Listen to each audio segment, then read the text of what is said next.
Coming up on Tech News today, Newegg loses an encryption patent fight. Also, iBuyPower's Steam game console gonna compete with an Xbox or a PS4. And QuizUp leaks your data. All that and more coming up. Netcasts you love. From people you trust. This is Twit. Bandwidth for Tech News Today is provided by CashFly at CACHEFLY.com.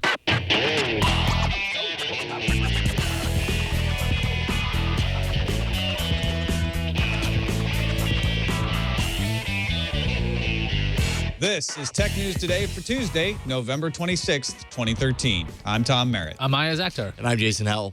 And this is the show where we keep you up to date on the most important stories in the tech world, put them in some context for you. Sarah Lane has the day off. We were supposed to have Patrick Norton on today, but he had a last-minute minor emergency. I think he's fine, but he couldn't be with us today. So it's just the three of us and you. Thank you for joining us. Let's start with the top 10 stories of the day in the news feeds.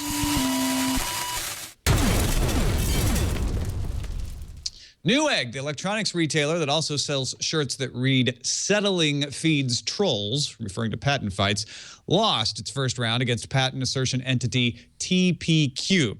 The jury found Newegg guilty of 4 patent violations in relation to a 1995 patent for modem, not modern, modem encryption for using SSL with RC4, the encryption algorithm on the Newegg website. Newegg will appeal the verdict, which orders them to pay $2.3 million in damages. I'm going to slam a ton of Xbox One news into one news fuse. Here goes. Go for it. According to IHS, Xbox One costs about $471 to build, and that includes the console, controller, and the Kinect, which is about $90 more than the PS4. Also, Microsoft says if you upload content using the Upload Studio with excessive profanity, you could lose some or all of your live privileges, which some users found out the hard way, damn it. Oh, one more thing. Microsoft is allowing users with the grinding optical drive to get a free game for download, including Dead Rising 3 and Forza Motorsport 5. I'm suing you now because you compressed too much news, and that violates my patent. The New York Times reports people knowledgeable about Google and Yahoo's infrastructure, their words, say the NSA was able to intercept their data center communications with the assistance of backbone providers like Level 3. Fiber connections between Yahoo and Google data centers, in part, are run by Level 3 and were previously unencrypted. Level 3 told the New York Times it is their policy to comply with the law. And in a financial filing, Level 3 noted they have agreements with the Homeland Security, Justice, and Defense departments in the United States around national security. I'm countersuing you for uses of Level 3. I've patented and trademarked and copyrighted that, so copyrighted that. I think Level 3 did that. Well, we'll see about that. iBuyPower just introduced its prototype Steam machine. Planned for an early 2014 launch, the machine will run the Steam OS, not Windows, on a multi-core AMD processor and use an AMD Radeon R9 270. The console will come with a Steam controller and cost around $500. Give the internet a camera and it'll take off its clothing. I don't know if that's a principle, but it should be. Sony and Twitch may have forgotten that lesson. Kotaku reported over the weekend that users began using the Sony Playroom app, which features fun things to do with your Sony camera in conjunction with the video sharing service run through Twitch on the PS4. Wasn't all that long before somebody got drunk and began stripping clothes off of someone else on camera. That account was banned rather quickly, but Twitch and Sony have both reminded users that gaming content is what's supposed to be shared. Good luck. Oh, boy. CEO of Dragon Forge Software, Kyle Richter, says that QuizUp is sharing information about its users in plain text. Now, if you don't know, QuizUp is a mobile trivia app made by Plain Vanilla that has over 1.5 million users. Richter says information like full names are sent over SSL and could be intercepted. Plain Vanilla CEO Thor Fredrickson told TechCrunch that Richter's accusations had many untrue statements. Fredrickson says, "We never send or receive any data in plain text to our servers, and QuizUp will be developing stronger privacy features." Qualcomm's Toq Smartwatch, that's T-O-Q because that's cuter, is now available for pre-order for $349 in black, with mention that a white edition's coming soon. Qualcomm says the watch orders will be delivered in 1 to 3 weeks. The Toq has a color screen, a battery that lasts for days, and Qualcomm is selling it as a proof of concept for what its technology can do, but it's still a fully functional Android-compatible smartwatch, does text, emails, incoming call notification, and has an integrated wireless charger. Apple just received a patent for a digital camera including refocusable imaging mode adapter. What that means is it allows you to change focus of a picture after it was taken, similar to the Lightro camera. Now, the Apple patent would use a movable adapter that would let the camera take high-resolution pictures with a fixed focus or a low-resolution picture that could be refocused later. Want to buy Google Glass without having to know somebody and have them refer you? Well, misanthropes, you just need to be a developer.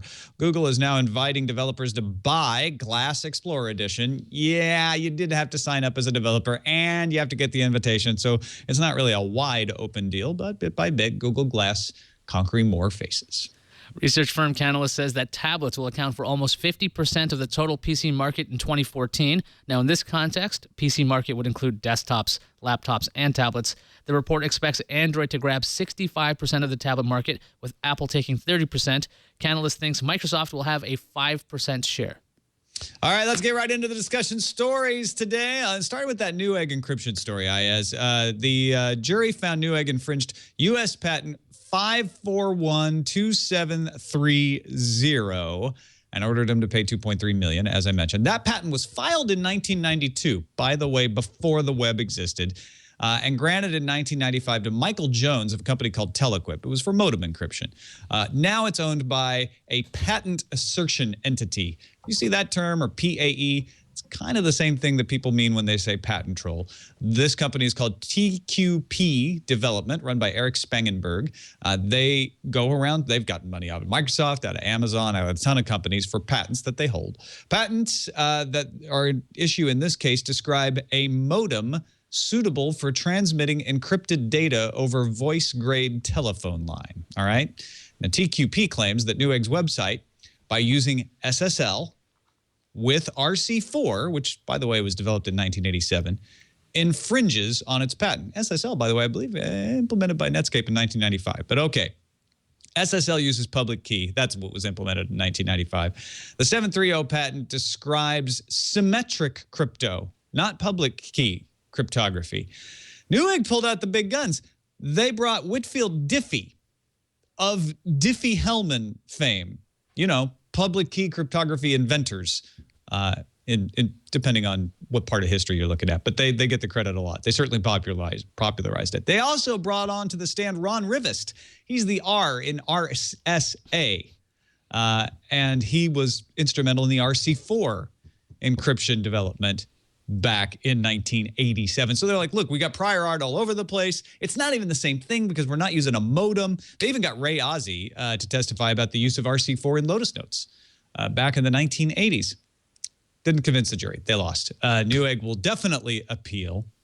There's a letter out today from 60 U.S. professors sent to the United States Congress in support of patent reform legislation, talking about just this thing. So not that you are a patent lawyer or anything, but what do you, when you look at this with legal eyes, sometimes I think you have a better perspective than I do because you see the value in patent law. Without going into patent law, does TQP have I mean, is this the right decision? I mean, we're not going to get into the legal aspects of the case, but it seems on the face of it that this should have been tossed out. How I guess what I'm asking is, how does this end up not getting tossed out? It sounds like a jury. I mean, flat out, if you can convince 12 people that this is the way it goes, then that's the way it's going to happen. It's sometimes you can have a bunch of people, and there's a lot of jokes about people who are on juries, like they weren't smart enough to get off of jury duty. So there's that issue, right? That's the big thing. It's if you can confuse people and how you're exactly presenting your case. So that's why an appellate court might be a little bit different when it comes to this. I haven't looked at the patent as I haven't analyzed it. My background is I have a law degree and a whole bunch of stuff, but I haven't been into patents that way professionally or anything. But looking at what I ended up looking at more was this actual letter by these professors trying to look for patent reform here. Now, they're claiming that it's going to stop innovation, and the whole patent system is about having innovation. Now, it's not about having super fast innovation. Let me get that straight. So it's not supposed to be like every 2 years you get to have something cool. It's about protecting the people who do R&D and do a lot of this work. That being said, their arguments are really interesting in this letter, saying that it's stopping smaller companies and users from actually getting these products to actually use them. And I love the phrase, what is it? It's patent assertion entities instead of non-practicing entities. Very big difference there, I think. Because if you're a non-practicing entity and you're something like IBM and you do tons of R&D and you have these beautiful patents and you're like, hey, you want to license this Facebook? You can do that. Give us some money. They're not exactly in the social networking world, but they might have patents that work with Facebook or Twitter or something like that. But it's these companies, these ones that are suing people, that are clogging up the legal system, the ones that are stopping other companies from coming out with real things. That's an actual problem. And I think the reforms they're suggesting are pretty interesting, although some of them seem a little vague.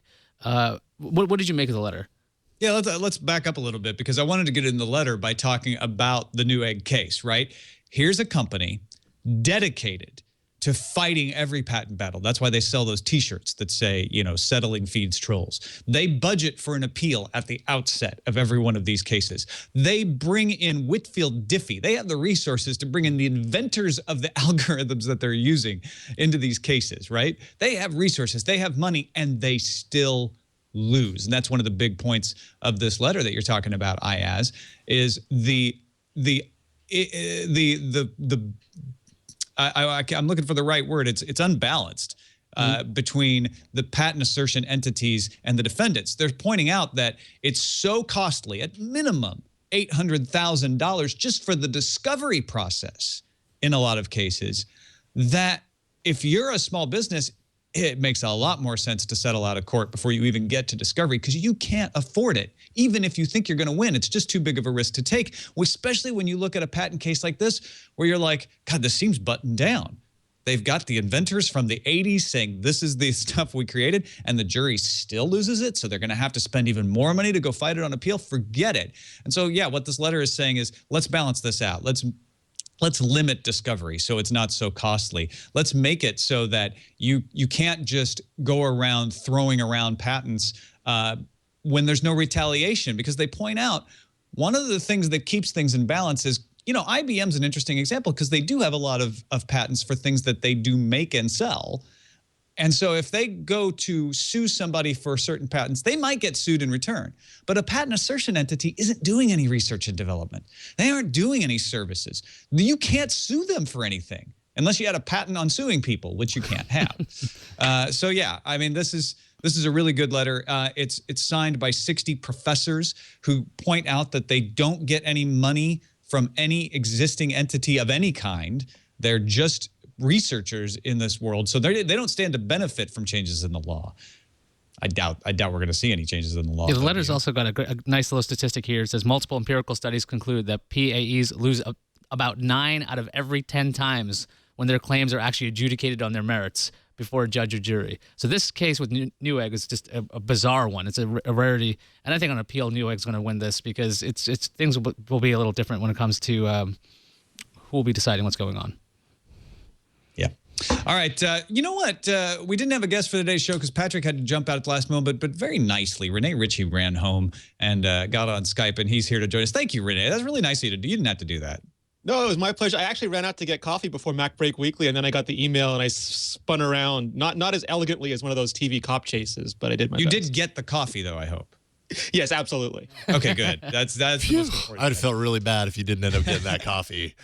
Yeah, you need a lot of coffee for that show. I think it's a requirement. Well, it's awesome of you to join us. It's good to have another voice in here, and you're a great one. We love having you on the show. Let's talk a little bit about iBuyPower's Steam machine, IS. Yeah, so iBuyPower showed off a prototype of its own Steam machine. It's going to go on sale for $499, about the price of an Xbox One. Specs: multi-core AMD CPU. It has a AMD Radeon R9 270 GPU. That's $180 right now in the market.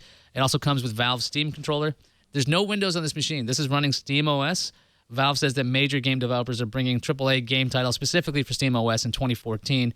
And iBuyPower says that existing Steam for Linux games should run quite well at full 1080p resolution and 60 frames per second. But for me, I've been stuck on that $500 price tag. It's not exactly a budget device. Renee, do you think the price tag for something like this is a little too high for a Steam box? Yeah, I mean, the appeal of Steam, I'm an old school. I like those cartridges. I like to hold the cartridge, the DVD, the Blu-ray in my hand and know that I own the game, scratches or defects notwithstanding. But the idea of streaming is so appealing because you can get all these games at a very cheap price, and you sacrifice personal ownership because you can get, the discount involved. And when the box itself ends up being as much or more than a physical console, it starts to change, fairly or not fairly, it starts to change the value equation you have in your own head. Yeah, this is iBuyPower trying to go head-to-head with the Xbox One and the PS4. right?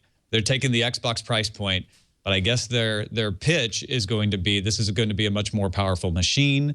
It's going to be a much more open machine. And then it's pretty much the same calculation you make between Sony's PS4 and the Xbox One, which is, does it have the games I want? In the case of Sony and Xbox, a lot of people have been pointing out there really aren't that many differences in the end. One may get a title exclusively in a few cases. One may get a title a little earlier than another in a few cases. But mostly you're going to get the majority of the same games. I'm curious if that's going to be true, and that could be a big disadvantage for SteamOS if they only have 50% of the same games. The other thing about the price tag to me, I know when I was shopping for computers, a long time ago, when I bothered to do this, $500 you can get a pretty decent Windows machine. And so if you're going to have Windows, you can have full-on Steam, you can have every game that runs on there.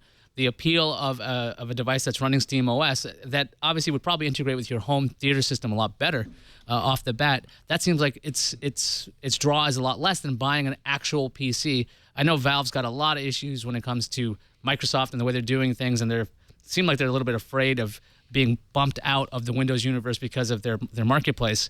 But I just don't know if at that price, if you're a PC gamer and you're like, okay, I'm going to get this device, wouldn't you just go for any old Windows machine over a SteamOS box? No, a lot of people don't want to hassle of setting up their own Windows machine. So the advantage here is it's already set up. You log in with your Steam ID, and you've got all the Steam games that are compatible with SteamOS, which, by the way, isn't going to be everything that's compatible with Linux. I almost think somebody making a Windows box that's in the form factor and console and has easy setup might be a better competitor, and possibly could be a price point smaller than that. I don't think Valve really wants to see that. They want to see SteamOS boxes, but you're right.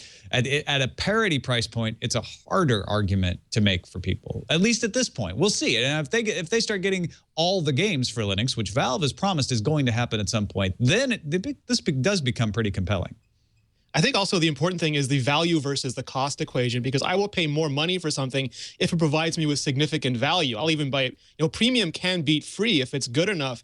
And the living room is going to be a great battleground because we have mobile devices that can AirPlay or Miracast or whatever to our televisions. You have the Xbox, which is trying to be more entertainment focused versus classical gaming with the PS4, and still the family play of Nintendo. And unless a device can do multiple things and serve multiple needs, it's not going to climb up that input chain towards input 2 or 1 or theoretically 0 one day. And I think that's going to be one of the big hurdles for this kind of Steam box to get over. I'm very curious about the stability of the SteamOS when it comes to being basically a home theater component. If you're going to be putting this in your home theater, you want basically an appliance. I've had a computer hooked up to my TV for a very long time, and that requires a lot of, oh yeah, I know that doesn't work right. Oh yeah, I got to pull out a keyboard and mouse. Okay, I can do it that way. It requires a bit of patience. But if you're trying to get into the living room, that's a lot less forgiving for a lot of people. So if this operating system is really stable and you can stream games from other machines as well, because I know that that's supposed to be one of the big features. So if you've got a Windows box, you can have the full Steam games on that SteamOS box.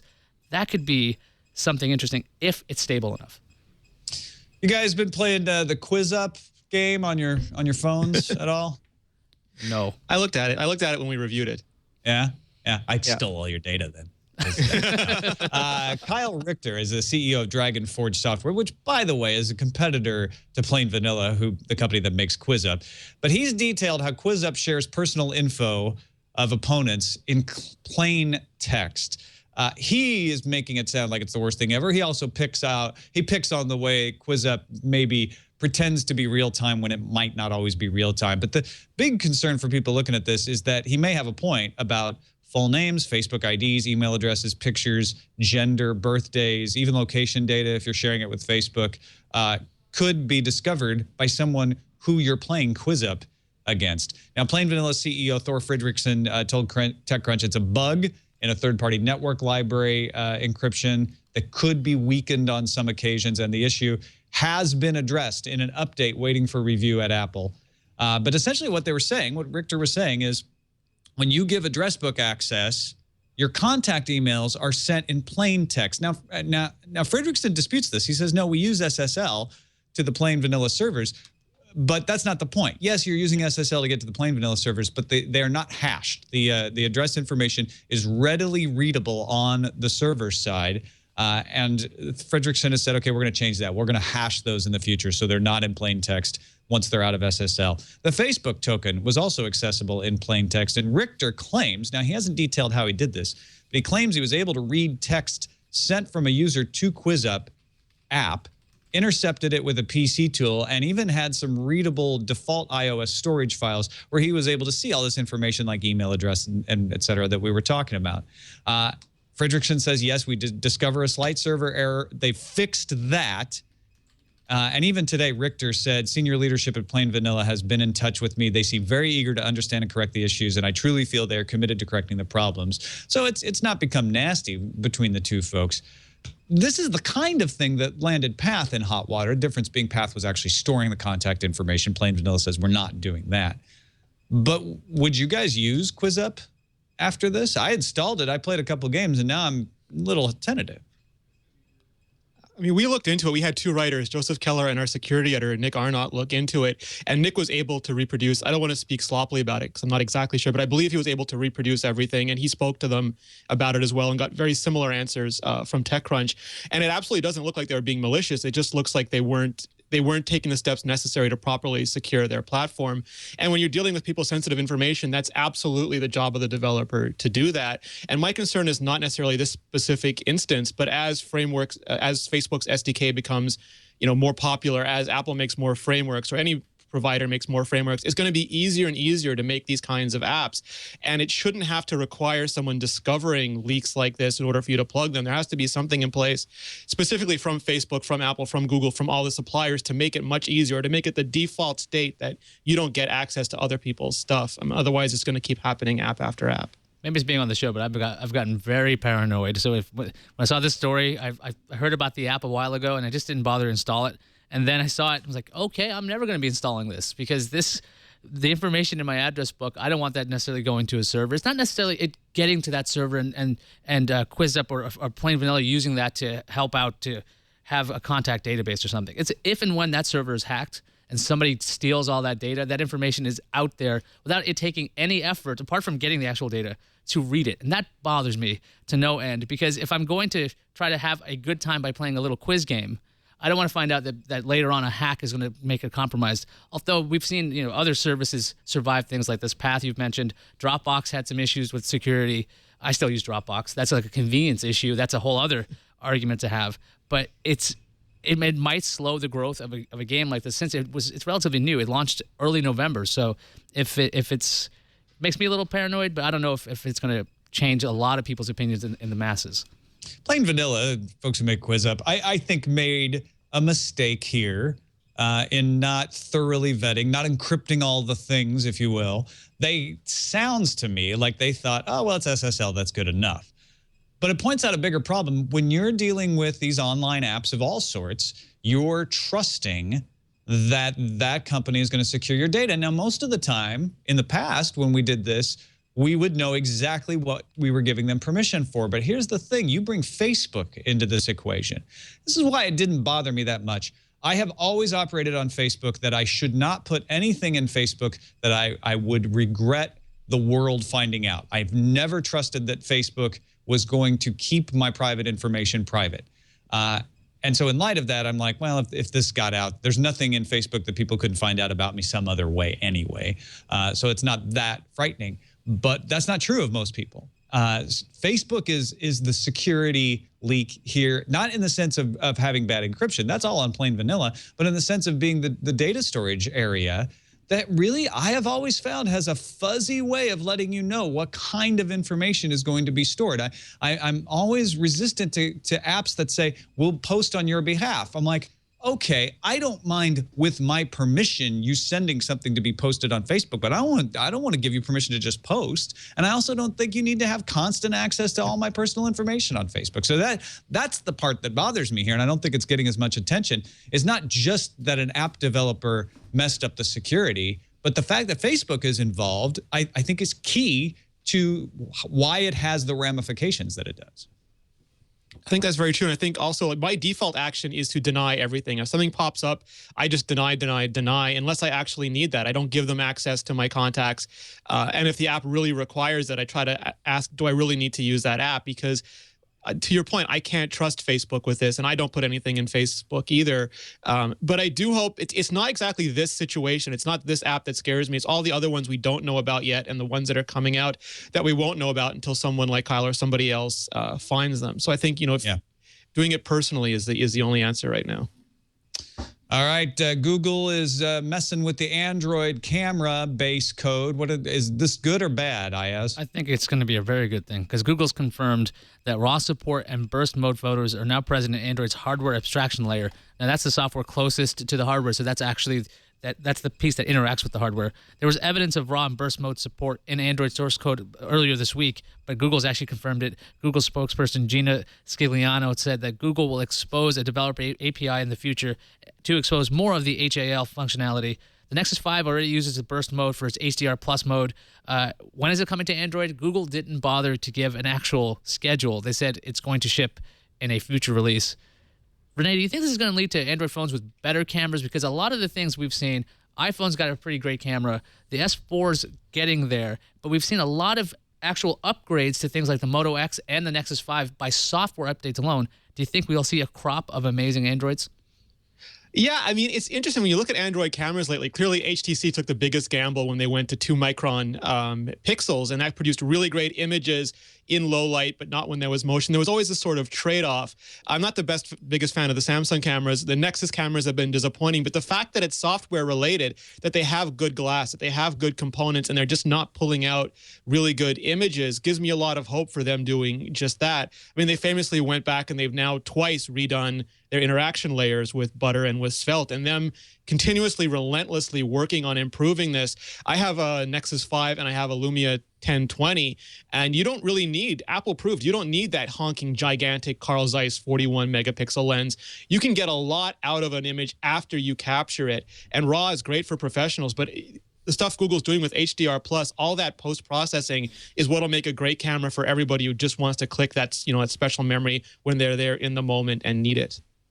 Yeah, I think that's a really good point for the users like me who are just like, oh, I'm just going to have a camera in my phone. But let's not forget about things like the Samsung Galaxy NX, which is an Android-powered DSLR. This is great for those as well. It makes it easier for those manufacturers to be able to include the features they want because they're built right into the operating system. I think some people were a little disappointed with the Nexus 5. Well, a lot of people seems to be disappointed with the Nexus 5 camera because there was a while back that Vic Indotra actually said how Google is committed to making seriously great or something like that Nexus cameras specifically.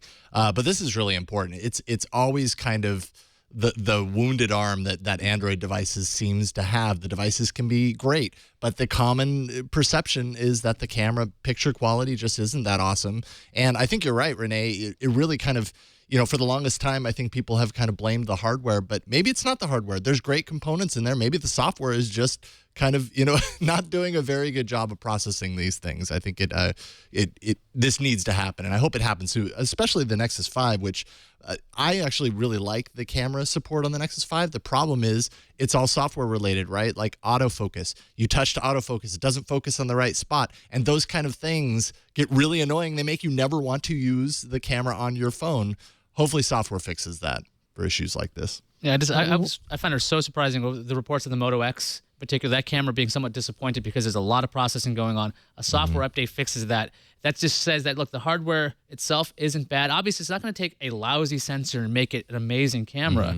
But if you do have the access to capture raw data, granted, maybe the end user doesn't know what to do with it off the bat, but if the app can figure out what to do with it and show you different options because there's all this color data in there, if they can give you those better pictures, I think that's going to make a big difference because one of the big sticking points for me when it comes to cameras, it's usually an iDevice because they have a camera that does a good job. There's something about losing out because you have a blurry image because the software couldn't figure it out or can't figure out the right colors that are going on because everything's over processed. What's interesting too is, I mean, Apple's investing a fortune in that, in their custom chip, their custom silicon, and that lets them make something like an A7 that does all this stuff to photos at the chipset level. And because Apple doesn't have to sell chips, they can lose as much money as they need to on the chip as long as they make money on the device. When you're dealing with Qualcomm or Samsung chips, those chips have to be sold at a profit. But I still hope they can figure out a way to get stuff like those image signal processors in there and those digital signal processors in there, because again, it takes pressure off the lens and off the components. cameras. And if they can nail all three, great glass, great software stack, and really, really good chip level processing, then I think everyone in the smartphone camera space starts to have really, really good optics. Speaking of good optics, well, these are not good, but they're optics. Naked people on the PS4. We'd heard about it in the news fuse. Twitch having to crack down on these, saying, look, we're meant for gaming. This share button is meant for gaming. But in some ways, I take this as a good sign that the internet is still the internet and it will still use the things that you give it for whatever it wants. If you didn't catch it in the news fuse, just to be clear, there's a Playroom app on the PS4, and it's meant for you to do things with your camera. So you see yourself on camera, and you can bounce virtual balls around and play these little games, whatever. What people have taken to doing, though, is sharing that app, which is seen as a game, over the video that is powered by Twitch, and then doing talk shows. And of course, it wasn't long before a couple from Washington State were broadcasting The Spartan Show, a call-in talk show, and Q Nudity. Another show, couple on a couch, woman passes out, soon she's naked, and the account was almost instantly banned. Twitch says content unrelated to video games is not allowed. Quote, if using the PS4 Playroom, the content must be about games or gaming and within our terms of service. In other words, they're saying we're not going to stop Playroom from going out on Twitch, but if you're going to be on there talking about stuff, talk about games. Renee, how long before they just remove the sharing feature from Playroom, do you think? I mean, this is why we can't have nice things. And everyone knows this. The minute you set up your first website, your own dedicated website, and then you start getting spam in comments, you have to start filtering comments, or you start getting forum posts. You got to turn them. There's so many wonderful features on the internet that people, through behavior such as this, deny us access to. I think it's a shame if they turn it off completely. Hopefully, they can find some middle ground where it's enjoyable for the people who want to use it, but it's not a minefield just waiting to explode around them. The thing this is going to be, I don't know if Playroom's going to go away. This seems like it's growing pains when it comes to this, because now you have a console in your house. You got a camera right there. It's really easy to upload, really easy to share. And as something becomes very easy, yes, this kind of stuff's going to happen. I would just imagine that because both Microsoft and Sony were so big on saying, hey, look, now you get to share your gameplay footage and you can have, picture-in-picture things, although Xbox or Microsoft saying you can't swear in these videos. Lots of these alterations to the rules have to happen. People are going to have to vet all this material. It's going to take a lot more time, but I don't think Sony or Microsoft are going to give up on the sharing feature. They might make it the responsibility of Twitch, or Twitch might make it the responsibility of those companies to make sure that stuff doesn't go on their website. Well, they don't have to give up on the sharing feature. They can just say that app is no longer allowed to share, because that app is solely about me doing things on my camera, right? So they could just disallow that app. And come on, that's what they're going to do. I mean, applause to Twitch for at least trying to say, we don't want to shut down your voice. We like the fact that you came up with a cool use for this. So just talk about games. But I'm sorry, somebody's going to sit down and talk about games while naked. And then what are you going to do?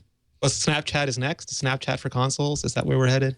Yes. Twitch Roulette is what we're seeing here. All right. Let's finish off with a more clothed story. Clothed in deceit, Ayaz. What's going on with mobile benchmarks? I'm sorry. That actually got me. That was terrible. That was funny.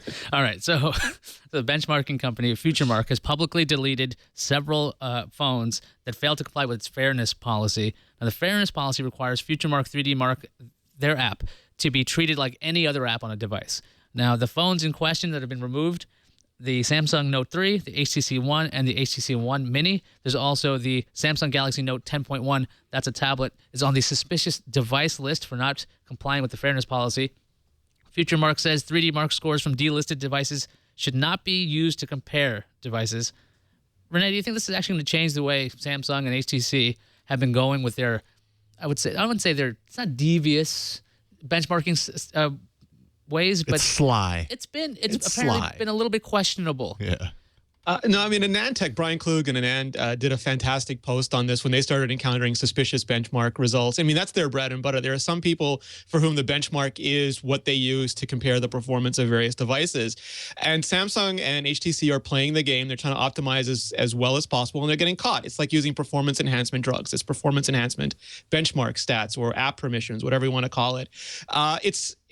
Benchmarks are always a funny thing because, they matter to some people, they don't matter to other people. This probably helps us understand how much they should matter to us, which means that you should have them in a context like someone like an AnandTech can provide you.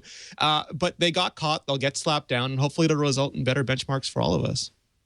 Well, and as I understand it, and I don't follow the benchmarking industry that closely. You guys should watch This Week in Computer Hardware or PC Perspective if you want to get a deep dive on stuff like this. But this has all played out before. This is Battlestar Galactica. All of this has happened before. All of this has happened, will happen again, just in the desktop space.